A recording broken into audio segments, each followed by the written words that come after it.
Megastar Chiranjeevi ఈసారి ఎన్నికల ప్రచార పర్వంలోకి దిగబోతున్నారా?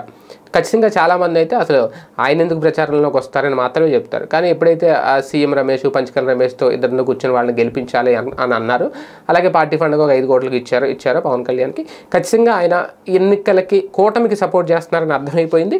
ఈసారి ఆయన కూటమి తరపున ప్రచారంలోకి దిగబోతున్నారంటూ పృథ్వీ లాంటి సినిమా యాక్టర్ పృథ్వీ ఎవరైతే ఉన్నారో ఆయన చేసిన వ్యాఖ్యలు, పృథ్వీరాజ్ చేసిన వ్యాఖ్యలు ఏవైతే ఉన్నాయో అవి ఇప్పుడు సంచలనంగా మారాయి. అది కూడా ఆయన ఒక డేట్ కూడా చెప్పారు. 5 రోజుల పాటు కూటమిలో ఆయన కూటమి తరపున ప్రచారం చేయబోతున్నారు మెగాస్టార్ చిరంజీవి అని. మే నెల 5వ తేదీ నుంచి 11వ తేదీ వరకు కూడా ఆయన ప్రజల్లో తిరిగే అవకాశం ఉంటుంది. కొన్ని కీలక ప్రాంతాల్లో ఆయన పర్యటిస్తారని. మరి నిజంగా ఎందుకంటే చాలా లాంగ్ బ్యాక్ మళ్ళీ ఆయన రావడం, బాస్ ఈజ్ బ్యాక్ అని పెట్టుకుంటారేమో వాళ్ళు నిజంగా ఆయన వస్తే. ఎందుకంటే ఎప్పుడు 2009లో ఆయన ప్రచారం చేశారు ఆయన పార్టీ కోసం. తర్వాత మళ్ళీ మధ్యలో ఎక్కడ ఆయన తర్వాత కాంగ్రెస్కి వెళ్ళినా ఎన్ని చేసినా తర్వాత అంత యాక్టివ్ రోల్ పోషించలేదు రాజకీయాల్లో.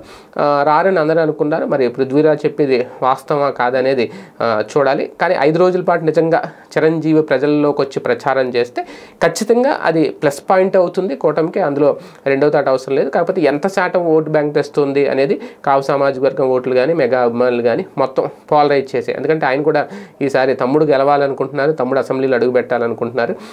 మరి ఆయన మనసులో తమ్ముడిని సీఎంగా చూడాలనే కోరిక కూడా ఉంది. కాబట్టి ఆ నేపథ్యంలోనే బయటకు వస్తున్నారా, నిజంగా వస్తారా లేదా చూద్దాం.